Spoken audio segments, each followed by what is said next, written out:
అవకాశం లభించటం, ఈరోజు పత్రికా ముఖంగా వాస్తవంగా ఏదైతున్నదో ఈ కాళేశ్వరం ప్రాజెక్టే పట్ల అపోహలు సృష్టించి ఒక కుట్రపూరితంగా వాళ్ళ తెలంగాణ రాష్ట్ర ఏర్పాటు ఉద్యమ నేత బీఆర్ఎస్ పార్టీ అధ్యక్షులు వాస్తవంగా తెలంగాణ రాష్ట్రానికి జీవనాధారమైనటువంటి ఈ కాళేశ్వరం ప్రాజెక్ట్ నిర్మాణానికి చొరవ చూపెట్టినటువంటి కేసీఆర్ గారి పట్ల కొంత ఒక కుట్రపూరితంగా దోషికెత్తి చూపాలైతే ప్రయత్నం చేయడం జరిగిందో దాన్ని నిన్నటి రోజు రాష్ట్ర అత్యున్నతమైనటువంటి న్యాయస్థానం హైకోర్టు పటాపంచలు చేస్తూ ఏపీసీ ఘోష్ కమిషన్ నివేదిక ఆధారంగా ఇవాళ దోషికైతే చూపాలని ప్రయత్నం చేయడం జరిగిందో ఆ పీసీ ఘోష్ కమిషన్ నివేదికకు చట్టబద్ధత లేదు, దాని ఆధారంగా ఏ విధమైన చర్యలు తీసుకునేటువంటి అవకాశం లేదు అని చెప్పని పేర్కొనడం ఏదైతుందో ఒక విధంగా ఇది రేవంత్ రెడ్డి గారి ప్రభుత్వానికి చెంపపెట్టు లాంటిదని చెప్పండి. మన మిత్రుడు ఆగయ్య గారు ఇక్కడ జిల్లా బీఆర్ఎస్ పార్టీ అధ్యక్షులుగా, అంటే మా మిత్రుడు రవీంద్రరావు గారు సుదీర్ఘ కాలం కలిగి నాకు అత్యంత సన్నిహితులు, టెస్కాప్ చైర్మన్గా వారు సేవలు అందించిండ్రు. ఇక్కడ నూతనంగా మున్సిపల్ చైర్పర్సన్గా బాధ్యతలు చేపట్టినటువంటి చైర్పర్సన్ గారు, వైస్ చైర్పర్సన్ గారు, కౌన్సిలర్ సోదరులు సోదరిమణులు, పట్టణ బీఆర్ఎస్ పార్టీ అధ్యక్షులు, మాజీ జిల్లా ప్రజా పరిషత్ చైర్పర్సన్, వైస్ చైర్పర్సన్, వివిధ హోదాల్లో ఉన్నటువంటి బీఆర్ఎస్ పార్టీ నాయకులు అందరూ కూడా చెప్పండి. నేను ఈరోజు హృదయపూర్వకంగా నమస్కారం చెప్తూ మిత్రులు ఆగయ్య గారు, రవీంద్రరావు గారు చాలా విషయాలు చెప్పారు. ఇక్కడికి కొన్ని దాన్ని జోడిస్తాను చెప్పండి. ఇక్కడ వాస్తవంగా ఆనాడు ఉమ్మడి రాష్ట్రంలో వైఎస్ రాజశేఖర రెడ్డి గారు ముఖ్యమంత్రి ఉండగా వీళ్ళు తెలంగాణ రాష్ట్రానికి వీళ్ళు జీవనాధారమైనటువంటి ఒక ప్రాణహిత నది జలాలను మళ్లింపు చేయాలనే యొక్క భావన సంకల్పంతో తుమ్మడియేటి వద్ద 152 మీటర్ల ఎత్తుతోని బ్యారేజ్ నిర్మాణం చేయగలిగినట్టయితే మన ఎల్లంపల్లి వరకు ఒక లిఫ్ట్తో నీరు వస్తుందని చెప్పి భావించారు. ఆనాడు మహారాష్ట్రలో కాంగ్రెస్ ప్రభుత్వం, ఆనాటి నుండి కూడా మహారాష్ట్ర ప్రభుత్వం ఏదైతుందో 152 మీటర్ల ఎత్తుతో బ్యారేజ్ నిర్మాణం చేయడం సాధ్యం కాదు, వాళ్ళు కేవలం 148 మీటర్ల వరకు మాత్రమే ఈ బ్యారేజ్ నిర్మాణానికి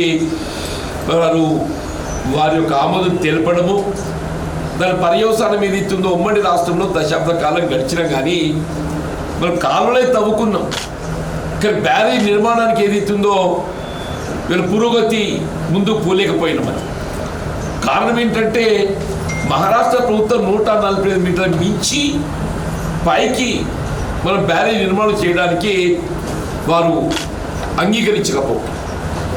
తెలంగాణ రాష్ట్రం ఏర్పడిన తర్వాత రాష్ట్ర ముఖ్యమంత్రి వర్యులు ఆనాటి తెలంగాణ రాష్ట్ర ఉద్యమ నేత కేసీఆర్ గారు ఏదైతుందో మరొక్కసారి మహారాష్ట్ర ప్రభుత్వంతో చర్చలు చేసి భవిష్యత్తు ప్రణాళిక రూపొందిస్తుందామని చెప్పని ఏదైతే ముందుకు పోవడం జరిగిందో అప్పుడు ఇరిగేషన్ శాఖ మంత్రులు హరీష్ రావు గారు సుదీర్ఘమైన చర్చల తదుపరి కూడా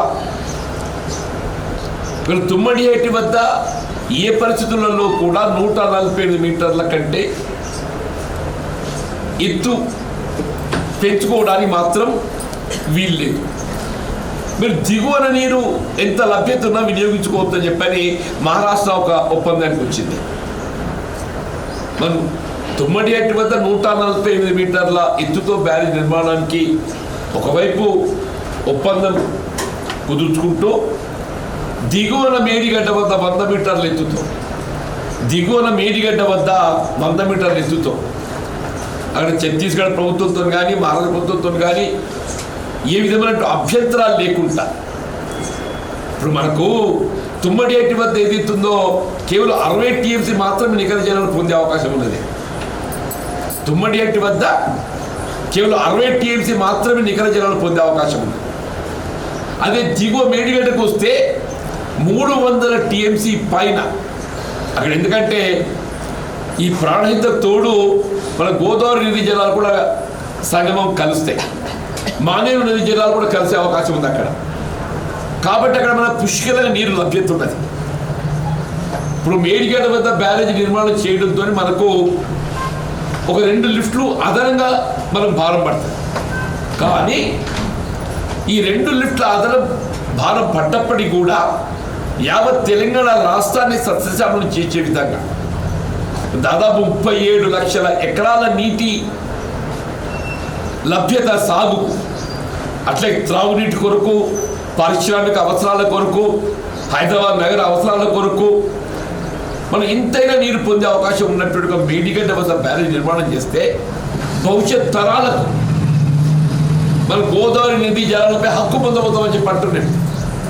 అంటే కేసీఆర్ గారి దూరదృష్టాలను ఏంటంటే మేడిగడ్డ వద్ద గట్ట మనం బ్యారేజ్ నిర్మాణం చేసుకుంటే గోదావరి నదీ జలాలపై మనం ఏ 300 టీఎంసీ నీటిని వినియోగించుకునేటువంటి ఒక అవకాశం, అనుమతులు పొందుతున్నామో మనం హక్కు పొందబోతామని చెప్పంటున్నాడు. ఆ దూరదృష్టితో వారు కేవలం ఏదైతుందో వారు కేవలం దశాబ్ద కాలంలో ప్రాజెక్ట్ నిర్మాణం పూర్తి చేయడమే కాదు, ప్రాజెక్ట్ నిర్మాణం పూర్తి చేయడంతో పాటుగా వీళ్ళ నదీ జలాలను వినియోగంలో కూడా తీసుకొచ్చి మనం 4 పంటలు పండించుకోవాలి అని చెప్పాడు. 4 పంటలు పండించుకోవాలి.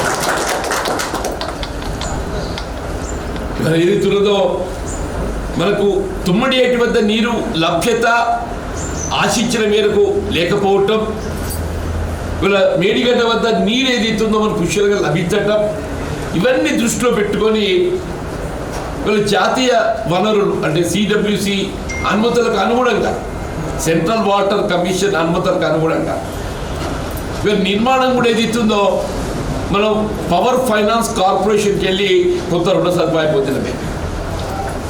ఎందుకు ఆ మాట చెప్తున్నానంటే పవర్ ఫైనాన్స్ కార్పొరేషన్ ఏ ప్రాజెక్ట్ నిర్మాణానికైనా కావలసినటువంటి అనుమతులు అన్నీ ఉంటేనే కానీ వాళ్ళు ఫైనాన్స్ చేస్తారు. నిర్మాణానికి కావాల్సినటువంటి అనుమతులు లేకుంటే పవర్ ఫైనాన్స్ కార్పొరేషన్ అనుమతి చేయదు. వీళ్ళు పవర్ ఫైనాన్స్ కార్పొరేషన్తో మనం రుణ సదుపాయం పొందగలిగినామని చెప్పారంటే నిర్మాణానికి కావాల్సినటువంటి అనుమతులు అన్నీ కూడా మనం పొందడంతోనే మన పవర్ ఫైనాన్స్ కార్పొరేషన్ కానీ జాతీయ బ్యాంకులే కానీ మన రుణ సదుపాయం పొందడం జరిగిందని. కాళేశ్వరం ప్రాజెక్టే ఇప్పుడు మిత్రులు పేర్కొన్నట్టు ఇది ఒక 100 కాంపోనెంట్స్ ఉన్నాయి. అందులో కాళేశ్వరం ప్రాజెక్ట్ అంటే కేవలం మేడిగడ్డ, అన్నారం, సుందిల్లే కాదు. మేడిగడ్డ, అన్నారం, సుందిల్ల, ఎల్లంపల్లి, నందిమేడారం, మన ఎల్ఎండి, మిడిబాలే, వరద కాల్వ, మన్నడ సాగర్, రంగనాయక సాగర్, కొండపోచమ్మ సాగర్, ఇట్లా చెప్తూ పోతుంటే ఏదైతుందో 100 కాంపోనెంట్స్ ఉన్నాయి. అందులో ఈ 100 కాంపోనెంట్లలో మేడిగడ్డ ఒక కాంపోనెంట్. మేడిగడ్డ బ్యారేజ్ నిర్మాణానికి మనకు అయిన వ్యయం 4,000 కోట్లు. మేడిగడ్డ బ్యారేజ్ నిర్మాణానికి మనకు అయిన వ్యయం 4,000 కోట్లు అని చెప్పండి. ఈ 4,000 కోట్లలో వాళ్ళకు 2 పియర్సే అక్కడ శాండ్ ఎరోజన్తో వరదలు అతిగా వచ్చి శాండ్ ఎరోజన్ సాంకేతిక కొంత సమస్యలు ఉత్పన్నం కావడంతో ఒక 2 పియర్స్ ఏదైతుందో క్రాక్ వచ్చింది. అంటే అది మరమ్మతు చేయాలి అని చెప్పారంటే కేవలం ఒక మనం 300-400 కోట్లతో మరమ్మతు చేయగలిగే అవకాశం. ఈ 2 పియర్స్ క్రాక్ రావు. అంటే ఇంకొకటి కూడా గమనించాల్సింది ఏంటంటే ఈ మేడిగడ్డ బ్యారేజ్ నిర్మాణం వీళ్ళ దేశంలోనే కాదు ప్రపంచ వ్యాప్తంగా వీళ్ళ ప్రఖ్యాతి గాంచినటువంటి ఒక నిర్మాణ సంస్థ ఎల్ఎన్టీ నిర్మాణం చేసింది. ఈ నిర్మాణం చేసింది ఎల్ఎన్టీ నిర్మాణం చేసింది. LNT is a public undertaking company. అది ఎల్ఎన్టీ పబ్లిక్ అండర్టేకింగ్ కంపెనీ, అదేదో ప్రైవేట్ యాజమాన్య సంస్థ కాదు. అది వాళ్ళ అనుమతులు, సాంకేతిక పరిజ్ఞానం, సాంకేతిక అనుమతులు అవన్నీ కూడా చూసుకొనే వాళ్ళు టెండర్ ఆమోదం ముందుకు పోవడం జరుగుతుందని చెప్పండి. ఇక్కడ ఇంకో గమనించదగ్గ విషయం ఏంటంటే దీని నిర్వహణ భారం కూడా ఏదైతుందో వాళ్ళపై ఉన్నది. నిర్వహణ భారం ఏదైతుందో 3 సంవత్సరాల వరకు ఆ నిర్మాణ కాంట్రాక్టర్ పై భారం ఉన్నది. ఈ డిఫెక్ట్ లయబిలిటీ పీరియడ్ ఏదైతుందో వాళ్ళపై ఉన్నది. అంటే ఇప్పుడు ఏ 400 కోట్ల భారం పడుతుందని చెప్పి మనం భావిస్తున్నామో ఆ 400 కోట్ల భారం కూడా వాళ్ళే భరించే అవకాశం ఉంది. ఇవన్నీ మనకు అవకాశాలు ఉండి మన మేడిగడ్డ కాళేశ్వరం ప్రాజెక్ట్ వినియోగానికి సంబంధించి రాష్ట్రంలో కాంగ్రెస్ ప్రభుత్వం ఏర్పడి 30 మాసాలు గడుస్తుందమ్మా. I was part of it earlier in Congress party. మేము కూడా తుమ్మడి ఎటువంటి బ్యారేజ్ నిర్మాణం చేస్తే బాగుంటుందని చెప్పని భావించాం. మరి కాంగ్రెస్ ప్రభుత్వం ఏర్పడ్డది, రేవంత్ రెడ్డి గారు ముఖ్యమంత్రి అయింది. ఇలా కాంగ్రెస్ పార్టీ ఎన్నికల ప్రణాళికలో తుమ్మడి ఎటువంటి బ్యారేజ్ నిర్మాణం చేయడం ప్రాధాన్యత అంశంగా ఎన్నికల ప్రణాళికలో పేర్కొన్నారు. అది నిజంగానే సాధ్యమైనట్టయితే మరి రేవంత్ రెడ్డి గారు ఏదైతుందో 30 మాసాలు గడుస్తుంది, 3 బడ్జెట్లు ఇవాళ ఆమోదం పొందిండ్రు. మీరు తుమ్మడి ఎటువంటి బ్యారేజ్ నిర్మాణానికి ఎందుకు మీరు ఉపక్రమించలేదని చెప్పంటారు? ఎందుకు ఉపక్రమించలేదని చెప్పంటారు? ఇది అంటే మీ వైఫల్యానికి నిదర్శనం కాదని చెప్పంటారు. నేను వీళ్ళు ఏమైందంటే పోయిన 2 సంవత్సరాల అదృష్టం ఏంటంటే మన ప్రకృతి సహకరించింది. అదృష్టం కొద్ది వర్షాలు ఏదైతుందో అనుకూలంగా మనకు సహకరించినాయి. కరువు అనేది మనకు కనబడి రాలేదమ్మా, అదృష్టం సహకరించింది. మరి ఒక ప్రభుత్వ అధినేతగా ఏదైతుందో అక్కడ కేసీఆర్ గారు దూరదృష్టితోని రేపు ఎప్పుడే సమయం ఎట్లొస్తుందో, కరువు వస్తే ఏదైతుందో తెలంగాణ రాష్ట్రానికి మరి ఏ విధంగా జలవను పొందగలుగుతామని చెప్పిన భావనతో ఏదైతుందో మరి మేడిగడ్డ వద్ద మరి బ్యారేజీ నిర్మాణం చేసి దాన్ని ఎగువకు అన్నారు సుందిల్లా ద్వారా ఎల్లంపల్లి తరలించి నీటిని తెలంగాణ రాష్ట్రాన్ని వినియోగించే విధంగా కార్యాచరణ రూపొందించి అమలు చేసి మరి రేవంత్ రెడ్డి చిత్తశుద్ధి ఏమైంది అంటున్నాను. నువ్వు తుమ్మడి వద్ద బ్యారేజీ నిర్మాణం చేయవు, అది నీ వైఫల్యం, నీ అసమర్థత. మరి అది చేయలేనప్పుడు మనకున్న ఏకైక మార్గం ఏంటి? మేడిగడ్డ పునరుద్ధరణ. మీరు ఎప్పుడైతే తుమ్మడి వద్ద బ్యారేజ్ నిర్మాణం చేయడం సాధ్యం కాలేదో అలా నిర్మాణం చేసిన మీకు వచ్చే నీరంతా 60 టీఎంసీ. చేసిన నీకు ఎంత నీరు వస్తుంది? 60 టీఎంసీ నుంచి వచ్చే అవకాశం లేదు అక్కడ. మన అవసరాలు ఎంత? దాదాపు 200-300 టీఎంసీ మన అవసరాలు ఉన్నాయి. మరి మీరు ఎంతవరకు కేసీఆర్ గారిని దోషిగా మరి ఏ విధంగా వారిని ఎత్తి చూపగలుగుతామనేటువంటి ఒక కుట్రపూరితమైన ఆలోచన తప్ప ఈ తెలంగాణ రాష్ట్ర రైతాంగ భవిష్యత్తు, తెలంగాణ రాష్ట్ర ప్రజల భవిష్యత్తు మీకు ఆలోచన పరిజ్ఞానం ఉండాలని ఉండద్దే. 30 మాసాలు గడిచింది, 3 ఎండాకాలాలే. 3 ఎండాకాలాలు ఎప్పుడు బ్యారేజ్ నిర్మాణం చేయాలన్నా మరమ్మతు చేయాలన్నా మనం వేసవిలో చేస్తామే. 24 ఎండాకాలం పోయింది, 25 ఎండాకాలం పోయింది, 26 పోతుంది. 3 పోయినట్టే కదమ్మా.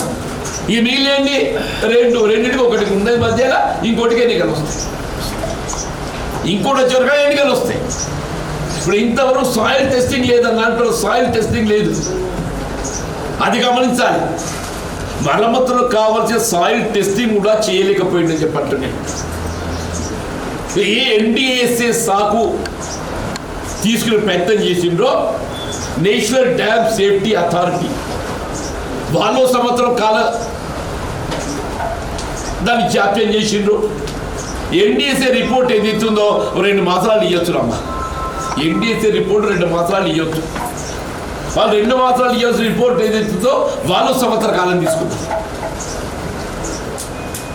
వాళ్ళు రిపోర్ట్ ఇచ్చి సంవత్సర కాలం గడుస్తుంది. ఏప్రిల్ 2025 రిపోర్ట్ ఇచ్చింది. ఏప్రిల్ 2025 సంవత్సర కాలం గడుస్తున్నది. ఇంతవరకు సాయిల్ టెస్టింగ్ లేదని అంటున్నాను. ఇక మన కేసీఆర్ గారు ఏదైతుందో ఇలా రాష్ట్ర భవిష్యత్తు ప్రధానమని చెప్పంటున్నాను. వారికి ఏదైతుందో తెలంగాణ రాష్ట్ర ఏర్పాటు సాధనే కాదు, ఈ రాష్ట్ర భవిష్యత్తు నిర్మాణం కూడా బాధ్యతగా ఎంచుకొని ఇవాళ ప్రాజెక్ట్ నిర్మాణమే కానివ్వండి, రైతాంగానికి దేశంలో ఎక్కడ లేని విధంగా ఏదైతుందో పెట్టుబడి సమకూర్పే కానివ్వండి, ప్రమాద బీమానే కానివ్వండి, అంటే రైతుకి ఏదైతే చనిపోతే 5 లక్షల రూపాయల బీమా సదుపాయం ఇక్కడ లేదమ్మా అంటున్నాను. ఇప్పుడు కళ్యాణ లక్ష్మి సదుపాయం కానివ్వండి, ఆసరా పెన్షన్సే కానివ్వండి, ఒక్కొక్క కార్యక్రమాలు ఏదైతుందో ఈ రాష్ట్రాన్ని జాతీయ స్థాయిలో గుర్తింపు వచ్చే విధంగా నిలబెట్టింది. ఇవాళ కేవలం 2 సంవత్సరాల కాలంలో ఇది తిరోగమన చర్య పోతుంటే అది తట్టుకోలేకపోతుంది. ఇవాళ కేవలం 2 సంవత్సరాల కాలంలో తిరోగమన చర్య పోతుంటే ఎంతవరకు రేవంత్ రెడ్డి గారు ఏదిస్తుందో ఎన్నికల ప్రణాళికలో పేర్కొన్నట్టుగా ఈ అంశం కూడా అమలు చేసే ప్రయత్నం చేయకుండా హైదరాబాద్ పట్టుకుండా హైడ్రా ఎన్నికల ప్రణాళిక లేదు. నువ్వు నిజంగానే ఎక్కడైనా భూములు ఆక్రమణకు గురైనట్టయితే తొలగించు, దర్ ఇస్ నో రాంగ్. కానీ ఏదైతే నిరుపేద వర్గాలను ఏదైతుందో వాళ్ళను అక్రమంగా తొలగించి వాళ్ళకు ఏ వసతి లేకుండా చేయడం సమంజసమేనా? నువ్వు ఉన్నోడిని ఎవరిని పట్టుకోవు, ఉన్నోడిని బఫర్ జోన్ ఎవరైతే నిర్మాణం చేసుకుంటావు అని తోలికి పోవు. ఎవడైతే నిరుపేద వర్గాలు గరీబుడు 100 గదాలు 50 గదాలల్లా తాత్కాలిక వసతి ఏర్పాటు చేసుకుంటే వాళ్ళు దూలిపోయి దాని ఒక ఆదాయ మార్గంగా ఎంచుకుంటామని చెప్పంటారు. ఈ రాష్ట్ర భవిష్యత్తు దృష్టిలో ఉంచుకొని మొన్న 20 ఏప్రిల్ కేసీఆర్ గారు ఏదైతుందో వీళ్ళు జగిత్యాల సభ కేవలం ఉత్తర తెలంగాణకు సంబంధించే కాదు, యావత్ తెలంగాణ రాష్ట్రానికి ఒక దిక్సూచిగా భవిష్యత్తు పునర్నిర్మాణానికి తోడ్పడాలి, తోడ్పడాల భావనతో ఏదైతుందో వాళ్ళ ఆవేదనతో అసలు రాష్ట్రం ఏమవుతుంది, భవిష్యత్తు ఏం కావాలి, దీన్ని ఏ విధంగా మనం నిర్మాణం చేసుకోవాలి, పునర్నిర్మాణం చేయాలనేటువంటి ఒక సంకల్పంతో జగిత్యాల సభ ఏర్పాటు చేస్తే రేవంత్ రెడ్డి గారు నిద్ర లేచినట్టు ఓ 2 ఏళ్ళు నిద్రపోయిండమ్మా, 2 ఏళ్ళు నిద్రపోయిండు. ఇవాళ ఎల్లినో ప్రభావం చెప్పేది కరువు వస్తుందని చెప్పి పత్రికలో మనం గమనిస్తున్నాం. ఎల్లినో ప్రభావం చెప్పారు. ఆ ఎల్లినో ప్రభావంతో నేను కరువు ఇచ్చినట్టయితే ఇలా రాష్ట్ర ప్రజలు ఈ రేవంత్ రెడ్డి గారిని క్షమించేట్టుగా సమస్య ప్రసక్తి ఉత్పన్నం కాదు. కాబట్టి ఏది ఇస్తుందో ఏదో ఒకటి చేసినట్టు కనబడాలని చెప్పని ఆడికి వచ్చింది మేడిగడ్డ. మరి వచ్చిన దాన్ని నిర్మాణాత్మకంగా దాన్ని పరిశీలించి సలహా సూచన చేయాలి కదా. దానికి ఒక రాజకీయ వేదిక ఎంచుకున్నాడు. నువ్వు మేడిగడ్డకు వచ్చింది, మేడిగడ్డ పునర్నిర్మాణానికి ఏది ఇస్తుందో దాన్ని పరిశీలించి సలహాలు సూచనలు ఆదేశాలు జారీ చేసి నిర్మాణానికి ఉపక్రమిస్తావా? నేను కేసీఆర్ ఉడిచిస్తా ఇది ఎక్కడ పాపరా? ప్రతిపక్షాలు ఏదైతుందో ప్రజాస్వామ్యుతంగా పరిణమిల్లాలి, అవి బలం ఉండాలని కోరుకోవాలి. ప్రతిపక్షాలు ఎంత మేరకు బలంగా ఉంటే పాలపక్షం అంత బాధ్యతాయుతంగా పనిచేస్తుంది. ప్రతిపక్షాలు ఎంత బలంగా ఉంటే ప్రజాస్వామ్యంలో పాలక పక్షం అధికార పార్టీ ప్రభుత్వం ఏదైతుందో అంత బాధ్యతాయుతంగా పనిచేస్తుంది. అదిగో ఏదైతుందో మరి ఇంత ఈర్ష్య ఎట్లనే నువ్వు చేసిన మీద ఏదైతుందో కుట్రలు కుతంత్రాలు ఈర్ష్య ద్వేషాలు ఇవాళ నిజంగానే పీసీ ఘోష్ కమిషన్ నివేదిక ఏదైతుందో నువ్వు ఏ కుట్రతోనైతే ఇవాళ ఆనాటి ప్రభుత్వ కేసీఆర్ గారికి హరీష్ రావు గారికి కానీ మీరు సంబంధిత అధికారులకు ఒక విధమైనటువంటి ఒక దోషుల చిత్రీకరించాలని ప్రయత్నం చేసినావు. ఇలా హైకోర్టు రాష్ట్ర అత్యున్నతమైన న్యాయస్థానం ఇలా పీసీ ఘోష్ కమిషన్ నివేదిక ఆధారంగా మీరు ఏ విధమైన చర్యలు చేపట్టడానికి అవకాశం లేదు స్పష్టంగా పేర్కొన్నది. పీసీ ఘోష్ కమిషన్ నివేదిక ఆధారంగా కాళేశ్వరం ప్రాజెక్టు సంబంధించి మీరు ఎవరి మీద ఏ విధమైనటువంటి ఒక చర్యలు చేపట్టే అవకాశం లేదు. అంటే ఏ విధమైన నేర ఆధారితమైనటువంటి యొక్క ఆధారాలు అందులో లేవు, ఏ విధమైన నేర ఆధారితమైన ఆధారాలు అందులో లేవు. అంత స్పష్టంగా పేర్కొందని చెప్పి అంటున్నాను. మొత్తం తెలంగాణ రాష్ట్రం జీవనాధారం కాళేశ్వరం ప్రాజెక్టే. ఇప్పుడే కళ్ళు తెరువు అని చెప్పంటున్నా. ఆ మేడిగడ్డ పునరుద్ధరణ ఏ విధంగా చేస్తూ అన్నారు సుందీలు ఏ విధంగా వినియోగంలోకి వస్తుంది అది ఆలోచన చేయమని చెప్పంటున్నాను. అది ఆలోచన చేయకుండా ఏది ఇస్తుందో నీ ఎన్నికల ప్రణాళిక చేసిన వాగ్దానాలు అమలు చేసే ప్రయత్నం చేయమని చెప్పంటున్నావు. అది చేయకుండా ఏది ఇస్తుందో నీకు ఎప్పటికీ ఏది ఇస్తుందో కళలో కేసీఆర్ కనబడతాడు. రేవంత్ రెడ్డి గారి కళ ఎవరు కనబడతారు? కేసీఆర్ కనబడతారు. అబ్బా కొడుక మళ్ళీ కేసీఆర్ చెప్పాలి. కేసీఆర్ నువ్వు సకరుడు అయితే అంత తొందరగా కేసీఆర్ గుర్తుకొస్తాడా? ఏదైనా ఇప్పుడు 60 దశాబ్ద కాలం తర్వాత ఇంకా మెరుగైన పాలన మేమందరం కూడా ఉన్నాం. మేము కేసీఆర్ గారు 2 పర్యాయాలు ముఖ్యమంత్రి ఏదైతుందో ఈ రాష్ట్రాన్ని జాతీయ స్థాయిలో అంతర్జాతీయ స్థాయిలో నిలబెట్టడం జరిగిందో ఇంతకంటే మెరుగైతే బాగుంటుంది. వీళ్ళు పెట్టుబడి సాయం 10,000 ఇచ్చిండ్రా. ఇంకో 5,000 ఎక్కువ చేసి 15,000 ఇస్తే బాగుంటుంది కదా అని చెప్పి అనుకున్నాను అంటున్నాను. కేసీఆర్ గారు ₹1,00,000 రుణమాఫీ చేసిండా అని రాష్ట్ర రైతాంగ అప్పులో ఊబిలో పెరగబోతున్నారు. 2 లక్షలు చేస్తే ఏమవుతుంది, 2 లక్షలు చేయాలి అని మెడిసరి ఆశించినాం, చేస్తాం కావద్దు అనుకున్నాం. ఏమైంది వల్ల సగం మందికి చేయలేదు, సగం మందికి చేయలేదు చెప్పంటున్నాను.